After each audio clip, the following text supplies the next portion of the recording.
This program is brought to you in association with Nestle Fruit Vitals. Go Royal.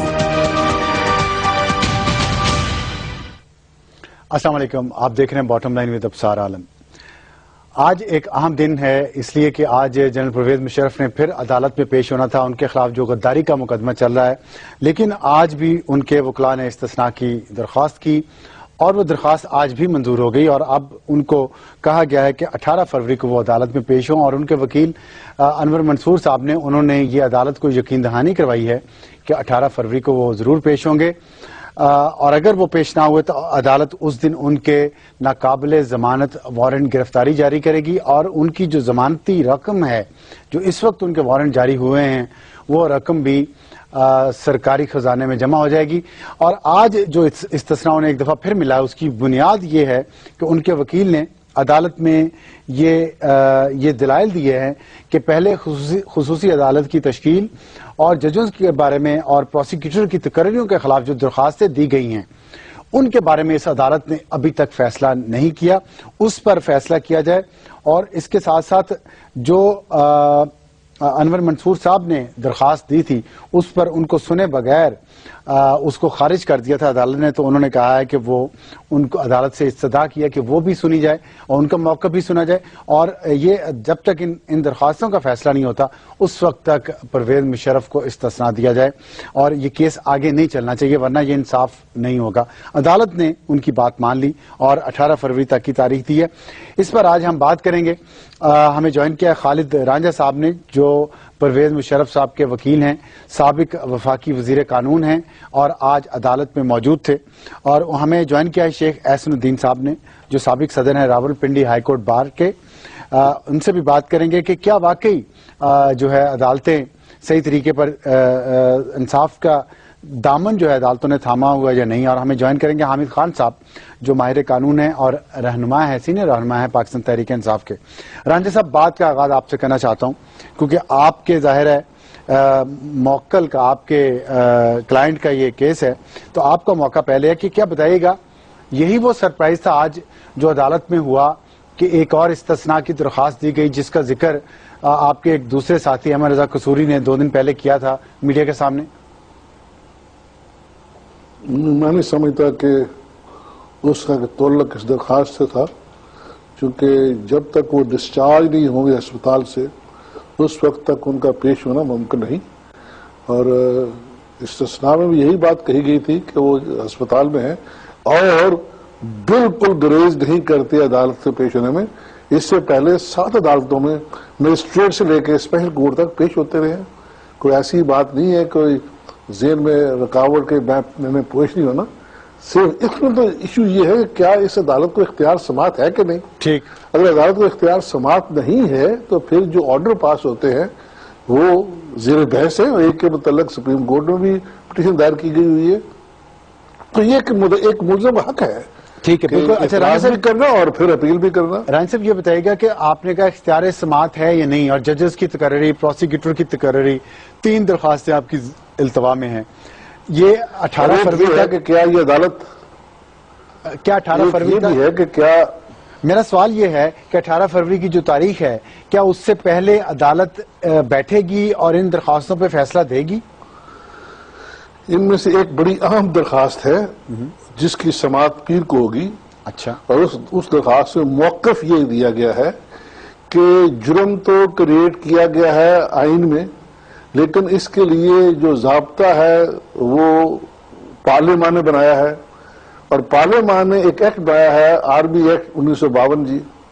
تو جو لوگ محرک ہوتے ہیں، جو لوگ اس دائرے میں آتے ہیں، اس جرم کے دائرے میں آتے ہیں اور ان کا تعلق فوج سے ہو، ان کی ٹرائل جو ملٹری کورٹ پہ ہونی چاہیے، اور کسی اور عدالت کو اختیار نہیں ہے۔ ٹھیک ٹھیک، تو یہ اس پہ فیصلہ کہتے ہیں پروسیڈنگ کوڈ آن جوڈس۔ ٹھیک، تو پیر کو اس پہ فیصلہ ہوگا؟ اس پہ سماعت شروع کریں گے، شاید فیصلہ نہ کر پائیں یا کریں جو بھی کریں گے، لیکن اس بات پہ بحث ہوگی کہ کیا ایک جب جو جرم ہوا اس نے بطور فوجی کیا، اور جب فوجی کو جرم کرتا ہے تو قانون یہ بنایا گیا ہے کہ اس کی سماعت جو ہے کورٹ مارشل کرے گی. یہ بڑی موٹی سی بات ہے، اس میں کوئی ایسی گمبھیر بات نہیں ہے. ٹھیک ہے. اچھا یہ آپ جفا مارتے ہیں ہم نہیں کرنا ہے جو مجاز عدالت نہ کرے. اگر آئین میں قانون میں مجاز عدالت کا تقرر کیا گیا ہے تو پھر توقع ہم ہی کرتے ہیں انصاف. For example anti corruption cases ہے تو وہ اینٹی کرپشن کورٹ سنتی ہے، ڈرگ کیسز ہیں ڈرگ کورٹ سنتی ہے. تو اس لیے اگر آپ نے عدالتیں بنائی ہوئی ہیں، نیب کورٹس ہیں، وہ نیب کیسز سنتی ہیں. ٹھیک. اگر عدالتیں بنی ہوئی ہیں کسی کام کے لیے اور کہنے ان کو لا لو اتنے دے دو، دس شوز ہینڈ پیک کورٹ سسٹم، جس سے لوگوں کو شک پیدا ہوتا ہے کہ ممکن ہے انصاف نہ ہو.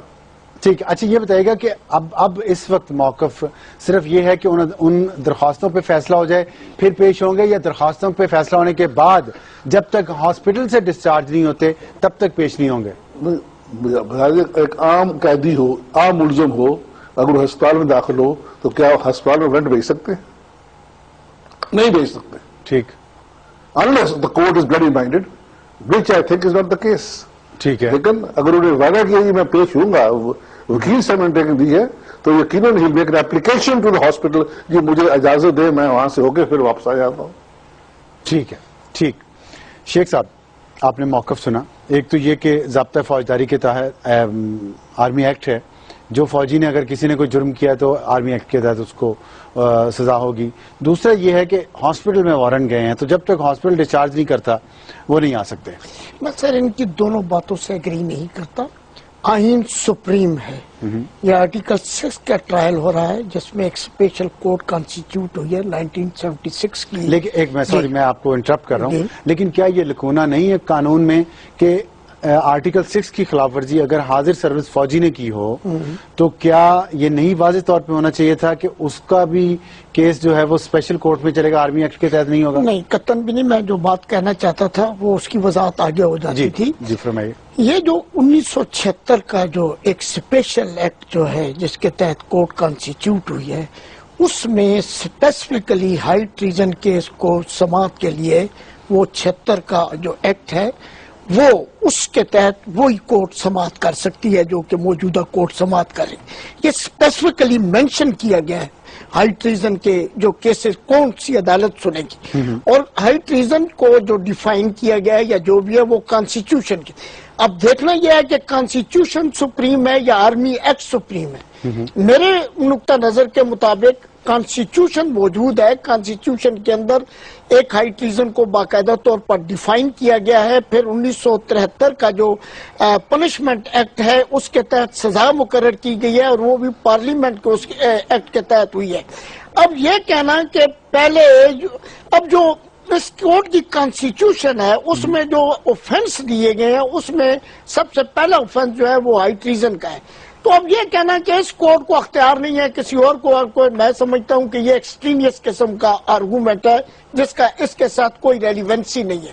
اب دوسری بات جو رانجھا صاحب نے فرمائی ہے کہ عدالت ڈسچارج، عدالت کے ہم نے تو دیکھا ہے کہ ہاسپٹل کے اندر جا کر گرفتاری ہوتی ہے اور ملزم گرفتار پڑے ہوتے ہیں، ان کو ہتھکڑیاں لگائی جاتی ہیں. یہ کوئی نیا دنیا کا یس ہاسپٹل کے اندر باقاعدہ تو جی باقاعدہ طور پر وہاں پر گھات مقرر ہوتی ہے. یہ کون سی نئی بات ہے؟ میں خود ٹرائل کرنے والا ہوں. میں نے کتنی دفعہ جا کر دیکھا ہے کہ وہاں پر، اور میں نے اپنے ملزموں کو بھی دیکھا ہے کہ کسی کی گرفتاری تو ہاسپٹل جاتا ہے تو اس میں باقاعدہ.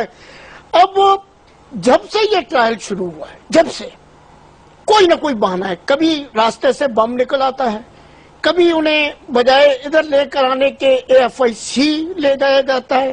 وہاں سے 2 رپورٹیں آتی ہیں، دونوں رپورٹوں میں کہیں یہ نہیں لکھا ہوا ہے کہ اسے ہارٹ اٹیک کا خدشہ ہے یا ہارٹ اٹیک ہوا ہے یا اس کی کوئی پوزیشن ایسی خطرناک ہے. اور سب سے بڑی بات جو ہوئی ہے وہ یہ ہے سر کہ اینجیوگرافی کے لیے پڑا ہوا ہے. اب عجیب سا ملزم ہے جو کہتا ہے کہ میں انجیوگرافی AFIC جیسے ادارے سے نہیں کرانا چاہتا ہوں، اور انجیوگرافی کیا ہے؟ یہ تو چوائس ہے نا، نہیں چوائس کہاں ہوتا ہے؟ ملزم کا کہاں چوائس ہوتا ہے؟ ملزم کا چوائس تو ہوتا ہے، مجرم تو نہیں ہے، ملزم ہے۔ نہیں انجیوگرافی AFIC میں کیوں نہیں کرانا چاہتا؟ یہ ان کا اپنا دیکھو نہیں، یہ بات غلط ہے۔ اسی طرح سے یہاں پر ویل ریپوٹیشن کے ادارے ہیں، مثلا راولپنڈی کارڈیالوجی سینٹر ہے جہاں پر ڈاکٹر اسرات جیسے لوگ بیٹھے ہیں، سرجن، اور وہ آپ کو پتا ہے کہ لیڈی ڈیانا کا بھی یہ تو لاجیکل بات کر رہے ہیں نا، لیکن پھر بھی ان کا اپنا پریفرنس ہے۔ یہ بات تو نہیں، میرا مقصد ہے کہ یہ ٹیسٹ ہے، 1 گھنٹے کا ٹیسٹ ہے۔ ٹھیک، میں ذرا اس میں کون سی ایسی بات ہے جو کہ ان کو جو ہے ایک ٹیسٹ کرانے سے روکی جا رہی ہے؟ یہ صرف لیم ایکسکیوزز ہیں۔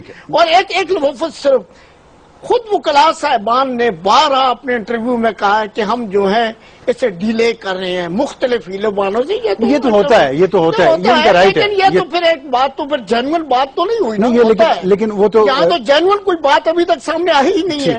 جینوئن بات، یہ آپ کا موقف آگے، میں حامد خان صاحب سے اسی پہ ذرا رائے لینا چاہتا ہوں۔ حامد صاحب السلام علیکم۔ وعلیکم السلام۔ حامد صاحب خوش آمدید پہلے تو، اور دوسرا یہ کہ رانجھا صاحب نے 2 پوائنٹس اٹھائے۔ میں نے پوچھا کہ ابھی 18 فروری کو پرویز مشرف صاحب پیش ہوں گے یا نہیں، کیونکہ انور منصور صاحب نے یہ پلی لی تھی آج کورٹ میں کہ ججز تقرری، پروسیکیوٹر کی تقرری، اور کیا اس عدالت کو اختیار ہے سماعت کا یا نہیں، اور اس کے ساتھ ساتھ کہ ایک فوجی نے کوئی جرم کیا ہو تو اس کو چاہے وہ غداری کا جرم ہو، اس کو آرمی ایکٹ 1976 کے تحت ٹرائل کیا جائے گا۔ یہ بھی ہمارے آئین کا حصہ ہے، پارلیمنٹ کا ایکٹ ہے۔ تو اب وہ یہ کہہ رہے ہیں کہ جب تک، ایک تو یہ کہ انہیں آرمی ایکٹ کے تحت ٹرائل کیا جائے، دوسرا جب تک وہ ہاسپٹل سے ڈسچارج نہیں ہوتے وہ عدالت میں نہیں پیش ہو سکتے، 18 فروری بھی آ جائے یا اس کے بعد بھی۔ آپ کیا کہتے ہیں ان دونوں معاملات کے بارے میں؟ دونوں معاملات بڑے واضح ہیں۔ پہلے سے دیکھ لیں کہ آرمی ایکٹ کے تحت ہوتا کہ نہیں، کیونکہ یہ جو ہائی ٹریزن ہے یہ تو کانسٹیٹیوشنل ایک اوفینس ہے جو کہ کمٹ کیا گیا ہے۔ کانسٹیٹیوشن اس کو ڈیفائن کیا ہے، اور کانسٹیٹیوشن جو ہے بنیادی قانون ہے، بیسک لا ہے۔ یہ جتنے ایکٹس آف پارلیمنٹ ہیں اس کے ماتحت ہیں، آرمی ایکٹ بھی اس کے ماتحت ہے۔ اس لیے جب کبھی کوئی 2 معاملات ہوں گے، ایک آرمی ایکٹ کے تحت ہونے ہوں گے، ایک آئین کے تحت ہونے ہوں گے، تو جو آئینی طریقہ کار ہوگا اس کو پریفر کیا جائے گا ایک عام قانون کے تحت کارروائی سے۔ تو اس لیے یہ کہنا کہ آرمی ایکٹ کو کسی طرح بھی فوقیت حاصل ہے آئین کے، یہ آئینی قانون کے بنیادی اصولوں کے خلاف ہے۔ اس لیے آئین کے سامنے آرمی ایکٹ کی کوئی حیثیت نہیں۔ اچھا، اگر فوجی، یہ واضح طور پہ لکھا کہ کوئی فوجی کوئی جرم کرے تو آرمی ایکٹ کے تحت سزا ہوگی، یہ ایک قانون تو ہے نا۔ اسی کی پلی لیتے ہوئے اگر وہ غداری کا جرم کرے تو کیا آرمی ایکٹ کے تحت نہیں ٹرائل ہوگا؟ نہیں، آرمی ایکٹ سے اوپر جو پریفرنس رکھتا ہے، یہ فوقیت رکھتا ہے، وہ آئین ہے۔ آئین کے تحت ہی آرمی ایکٹ ہے نا۔ آرمی ایکٹ تو ایک عام قانون ہے جو کہ کانسٹیٹیوشن کے تحت بنایا جاتا ہے۔ اس لیے جب وہ ایکلپس کر جائے گا آئین کے شکوں کے سامنے، اس لیے آرمی ایکٹ پر نہیں بلکہ آئین پر عمل درآمد ہوگا۔ اس لیے آرمی ایکٹ جو ہے اس کی جو ہے وہ سیکنڈری پوزیشن ہے۔ اس کی کوئی مثال دے سکتے ہیں آپ؟ دیکھیے، یہ پاکستان کی نہیں، جو بھی معاملہ آئین ہے، ہم روز عدالت میں جاتے ہیں اور کہتے ہیں کہ یہ ایکٹ آف پارلیمنٹ جو ہے اس کو آپ ان کانسٹیٹیوشن ڈکلیئر کر دیں کیونکہ آئین سے یہ ٹکراؤ رکھتا ہے۔ مثال پوچھیے آپ نے، منصور اللہ کا کیسے؟ خان صاحب، پھر یہ کیا وجہ ہے؟ اتنے ماہر قوانین کے ماہر ہیں، سینئر وکلاء ہیں، سپریم کورٹ کے سینئر وکلاء ہیں، وہ یہ پلی بار بار لے رہے ہیں کہ آرمی ایکٹ کو سپریم سمجھا جائے آئین سے۔ کیا آپ کے خیال میں ان کو اس بات کی سمجھ نہیں ہے؟ ان کو بالکل سمجھ ہے۔ بات یہ ہے، کہا کرتے ہیں نہ سمجھ کو تو سمجھایا جا سکتا، لیکن سمجھدار کو سمجھانا بڑا مشکل ہوتا ہے۔ ان کو پتا ہے جو وہ کہہ رہے ہیں وہ غلط کہہ رہے ہیں، اصولی طور پہ غلط کہہ رہے ہیں۔ کبھی بھی نہیں ہو سکتا کہ آئین کی شک پر کسی عام قانون کو فوقیت حاصل ہو۔ ان کو پتا ہے، یہ سب بڑے نامور وکیل ہیں، ان کو ساری چیز کا اچھی طرح علم ہے۔ اچھا، اب دوسری بات آ گئی کہ آیا وہ کب تک اسی طرح ٹالتے رہیں گے بیماری کے بہانے؟ ابھی تک جتنی بھی رپورٹیں آئی ہیں ان میں کہیں بھی یہ نظر نہیں آتا کہ ان کا عدالت میں پیش ہونے سے کوئی زندگی کا خطرہ ہے۔ یہ جتنا کچھ بھی رپورٹیں سامنے آئے ہیں، یہ کسی آدمی جو 70 سال کی عمر کا ہوگا ان میں کچھ نہ کچھ تو صحت کے مسائل ہوتے ہی ہیں، اور ان کے نسبتاً کم ہیں مسائل عام ایک 70 سالہ انسان کے سامنے۔ تو یہ تو بڑا کلیئر ہو چکا ہے کہ یہ بہانہ بازی ہے، یہ عدالت کے سامنے پیش ہونے سے گریز کر رہے ہیں اور جان بوجھ کے دیدہ دانستہ طور پہ گریز کر رہے ہیں، اور یہ ورچولی یہ پاکستان کے قانون کو نہ ماننے کی، پاکستان کے آئین کو نہ ماننے کی حرکت ہے، اور بڑی افسوسناک بات ہے کہ ایک آدمی جو پاکستان میں رہتا ہے، پاکستان کا صدر بھی رہا ہے، ساری عمر پاکستان شہری رہا ہے، وہ کہتا میں نہ قانون کی پرواہ کرتا ہوں نہ آئین کی پرواہ کرتا ہوں، اس لیے میں نہیں پیش ہوتا، عدالتیں مجھے بلاتی رہے۔ ہمارے ساتھ رہیے گا۔ میں ذرا رانجھا صاحب سے، آپ نے جو پوائنٹ آپ نے بھی اور شیخ صاحب نے بھی ریز کیا، میں اس پہ ان کا جواب لینا چاہتا ہوں۔ رانجھا صاحب، آئین سپریم ہے یا آرمی ایکٹ؟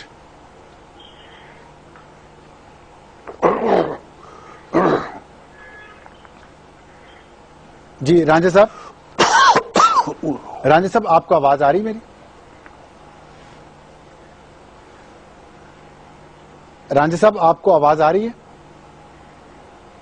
رانجھا صاحب کو میرے خیال آواز نہیں جا رہی، آپ ان سے رابطہ کر لیں، رانجھا صاحب سے، ہم ان سے دوبارہ۔ وہ ایک بات پوچھی تھی جی آپ بتائیں۔ وہ ایک بات پوچھی تھی کہ کوئی مثال منصور الحق کا جو ٹرائل ہوا تھا، ٹھیک ہے، نیب آرڈیننس کے تحت ہوا تھا، اور اس میں باقاعدہ پلی بارگین کی، وہ بھی ایک سابقہ آرمی کا وہ تھا، ایڈمنٹ تھا، اور اس کی کرپشن کے اس کے چارجز تھے، وہاں پر اس نے یہ پلی لی تھی کہ مجھے جو ہے، اس وقت یہ مشرف ہی تھے، انہوں نے جو ہے اس کی یہ پلی نہیں مانی تھی۔ اچھا، ہاں، یہ منصور الحق کا کیس ہے، یہ احمد خان صاحب اس بات کی تائید کریں گے کہ اس کیس میں باقاعدہ طور پر یہ جو ہے، جو نیول جو تھا، بہت بڑا جو ہے ہائی پروفائل کیس تھا۔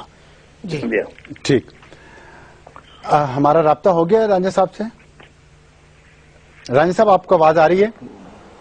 بالکل آواز آ رہی ہے جی جی رانجھا صاحب، سوال یہ ہے، حامد خان صاحب نے بھی اور شیخ صاحب نے بھی یہ پوائنٹ ریز کیا ہے کہ آئین جو ہے وہ سپریم ہے، وہ اوپر ہے آرمی ایکٹ سے، تو اس لیے جہاں آئین اور آرمی ایکٹ میں سے ایک کو چوز کرنا پڑے گا، پریفرنس آئین کو دی جائے گی، اور یہی بات ایڈمرل منصور الحق نے بھی اپنے لیے یہی پلی مانگی تھی کہ میرا ٹرائل بھی آرمی ایکٹ کے تحت کیا جائے، لیکن پرویز مشرف صاحب نے ہی ان کی یہ پلی ریجیکٹ کی تھی اور ان کا ٹرائل بھی آرمی ایکٹ کے تحت نہیں ہوا تھا۔ کیا کہیں گے آپ؟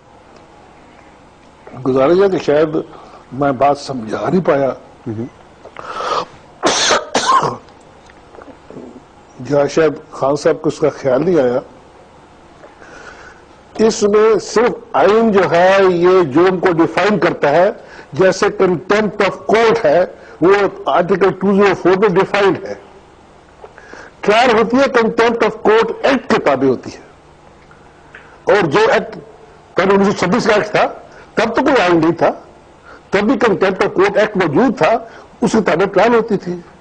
اب جو ڈیفائن کیا ہے اس جرم کو وہ دفعہ 6 میں ہے، آرٹیکل 6 میں ہے، جو اس کی سزا ہے وہ ایک ایکٹ کے تابع ہے، جو ٹرائل ہے وہ بھی ایکٹ کے تابع ہے، اور میرا خیال ہے چونکہ اس کیس سے وہ وابستہ نہیں ہے، یہ پہلا کیس ہے، یہ لا تبدیل ہوا 1977 میں، اور وہاں کہا گیا جس قانون کے تابع ٹرائل ہوئی ہے وہ 1976 کا ہے، 77 میں یہ لا تبدیل ہوا ایکٹ 10 آف 1977، اس میں کہا گیا کہ high treason act high treason جو ہے وہ ٹرائبل ہوگی by no other court than the military court. ٹھیک، اب وہ بھی آئین کا یعنی ایکٹ ہے، آئین کو چھوڑ کے آئین میں ڈیفائن کیا جرم کو، جہاں پر سزا اور ٹرائل ہے وہ ایکٹ کے تابع ہوتی ہے، جیسے میں نے مثال دی آپ کو کنٹمپٹ آف کورٹ ایکٹ، ٹھیک، لیکن آرٹیکل 204 بھی ہے، لیکن آئین میں جو کہا گیا ہے کہ اسپیشل کورٹ بنے گی، نہیں یہ نہیں کہا گیا، یہ نہیں کہا گیا، پتہ کس سے کہہ دیا ہے،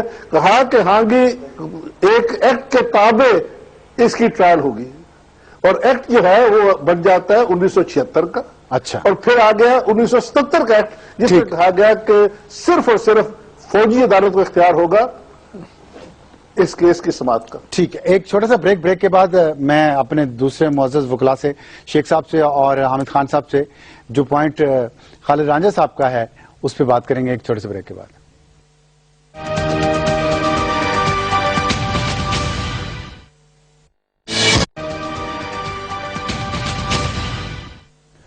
پروگرام میں دوبارہ خوش آمدید۔ بریک پر جانے سے پہلے خالد رانجھا صاحب نے پوائنٹ ریز کیا تھا جس پر میں شیخ صاحب آپ کا موقف جانا چاہوں گا، لیکن ان کی بات جو ہے رانجھا صاحب کی اس میں وزن تو لگتا ہے. دیکھیں ایک آئین کا آرٹیکل ہے اور اس کے بعد کوئی ایکٹ بنے گا جس کے تحت وہ مقدمہ چلے گا, اور آئین کا آرٹیکل 6 جس کے تحت پرویز مشرف پہ غداری کا مقدمہ چل رہا ہے اس کا سیکشن 3 کہتا ہے کہ مجلس شورا یا parliament shall by law provide for the punishment of persons found guilty of high treason, کہ پارلیمنٹ نے ہی وہ لا, وہ قانون, وہ ایکٹ دینا ہے جس کے تحت اس ملزم کو سزا دی جائے گی. تو بات تو وہ ٹھیک کر رہے ہیں کہ آئین کا آرٹیکل 6 اپنی جگہ, ایک ایکٹ تو چاہیے نا. جی بڑی ایکڈیمک جو ہے ڈسکشن شروع ہو گئی ہے.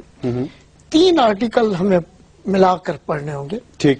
آرٹیکل 6 کانسٹیٹیوشن کا جس میں ہائی ٹریزن کو ڈیفائن کیا گیا ہے, اور اس کے باقی آرٹیکلز, اور پھر 1973 ہائی ٹریزن پنشمنٹ ایکٹ, اس کی جو ہے آرٹیکل 2 ہے جو کہ باقاعدہ ایکٹ آف دا پارلیمنٹ ہے.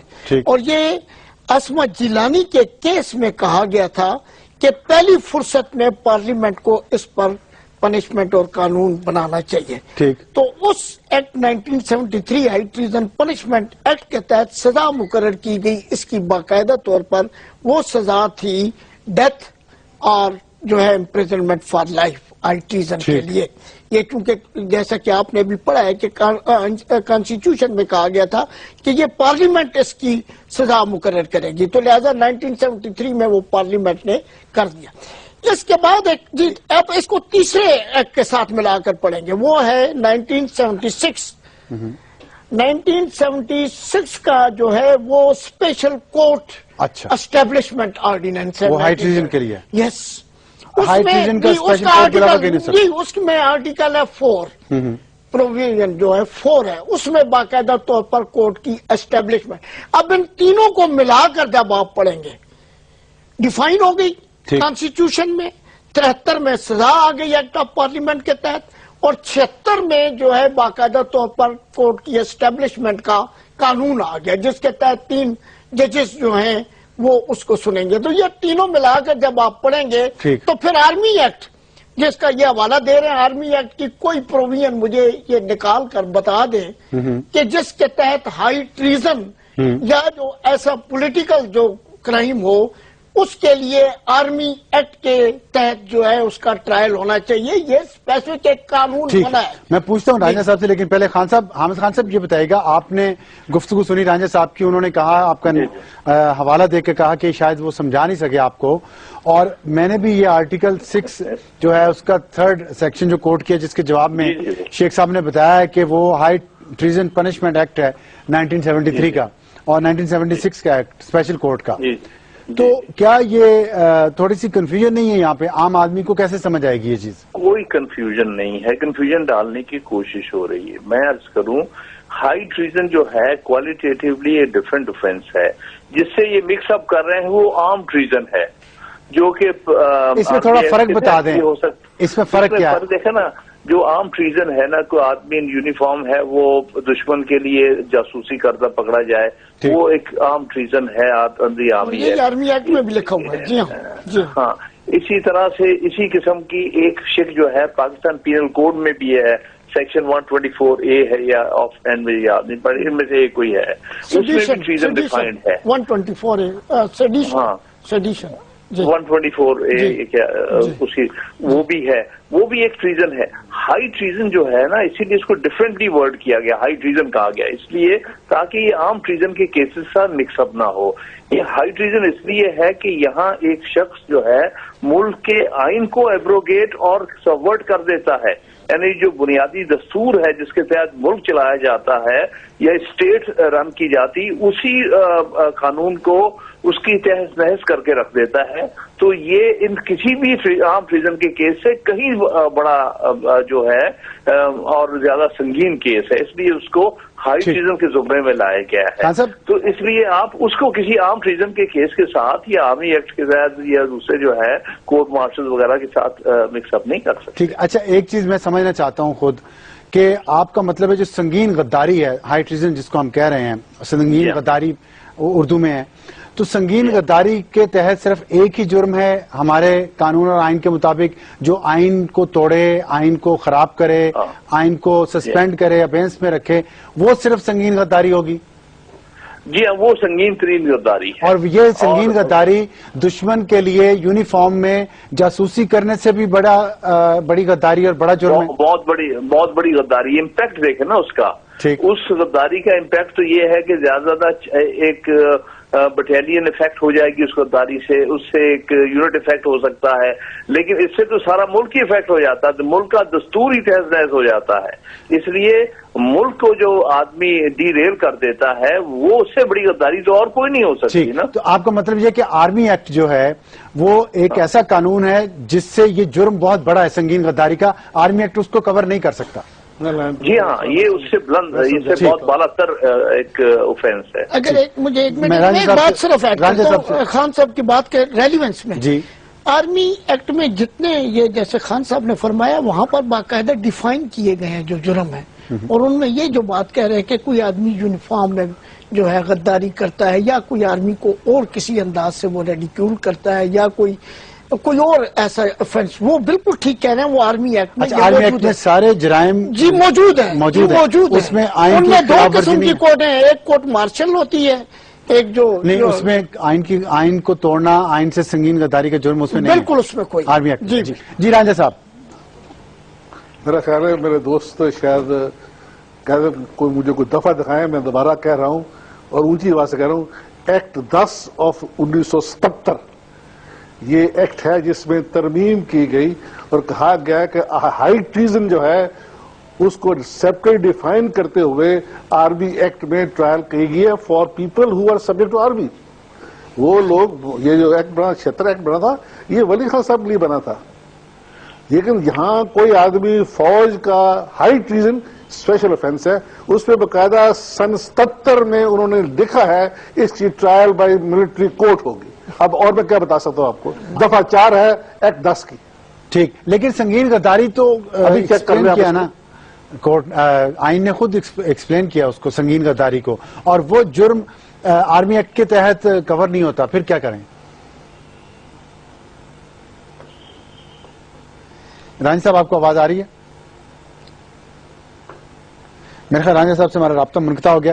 حامد خان صاحب، جی وہ پھر وہی کہہ رہے ہیں کہ آرٹیکل 10 1977 اور یہ 1976 کا وہ کہہ رہے ہیں ایکٹ 10 آف 1977 وہ ایک مختلف، وہ غداری کی نیچر کچھ اور تھی، وہ بیسیکلی ارائز ہو رہا ہے out of the trial of ولی خان۔ یہ جب نیب کو بین کیا گیا تھا نا، نیشنل عوامی پارٹی کو بین کیا تھا، ان کے خلاف بھی غداری کا مقدمہ چلایا گیا تھا۔ پہلے تو انہوں نے مقدمہ چلا تھا 1975 میں کہ کیا یہ جو نیب کو انہوں نے بین کیا ہے کیا درست آرڈر ہے under the political parties act and article 17 of the constitution.